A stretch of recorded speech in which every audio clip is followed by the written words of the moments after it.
மலை பகுதியில் இல்ல, அதே போல கடல் பகுதியில் வாழக்கூடிய நமது முத்தரையர் சமூக மக்களுடைய வாழ்வியலை பார்க்கிற போது அங்கேயும் பெரும்பான்மையான கிராமங்களில் குடியிருக்கிற இடம் நமக்கு சொந்தமில்லை.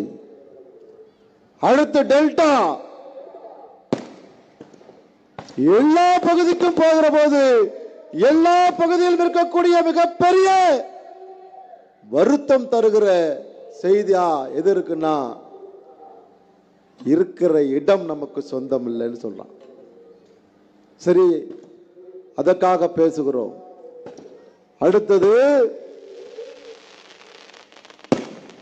நமது கிராமங்கள் குறைந்தபட்சம் அடிப்படை வசதிகளோடு இருக்கிறதா? இதெல்லாம் போனா தான் தெரியும். ஒரு கிராமத்தில் கூட சரியான சாலை வசதி இல்ல, தெருவிளக்கு இல்ல, குடிக்க தண்ணி நல்ல தண்ணி இல்ல. இங்க ஆர்வ வாட்டர் கொடுத்திருக்கோம், நல்ல தண்ணி கிடையாது. அங்கன்வாடி திண்டுக்கல் மாவட்டம் நத்தம் சட்டமன்ற தொகுதியில் 5 கிலோமீட்டர் தள்ளி போய் நாங்க எங்க குழந்தைகள் எல்லாம் அங்கன்வாடியில் விடுறோம். நீங்க பாக்குறீங்களா இந்த ரோடு போட்டு 15 வருஷம் ஆகுது. இப்படி தமிழகம் முழுக்க பெரும்பாலான முத்தரையர் கிராமங்களுடைய அவலக்குரல் நான் போகிற போது கேக்குது. தாய்மார்கள் தான் சொல்றாங்க. அதையும்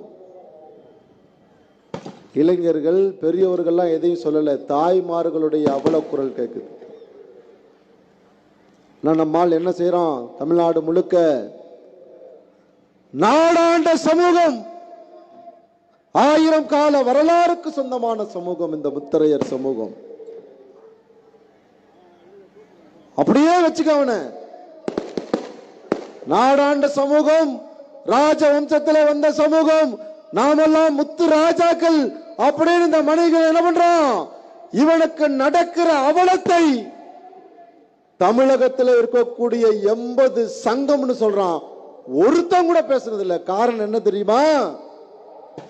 அவலத்தை, முத்தரையர் மக்களுடைய அவலத்தை நீ பேசினான்னு சொன்னா அரசியல்வாதி கிட்டையும் அதிகாரியையும் நீ பகைக்க நேரிடும். அரசியல்வாதியும் அதிகாரியை எவன் பகைச்சுக்குவான்? எந்த தலைவர்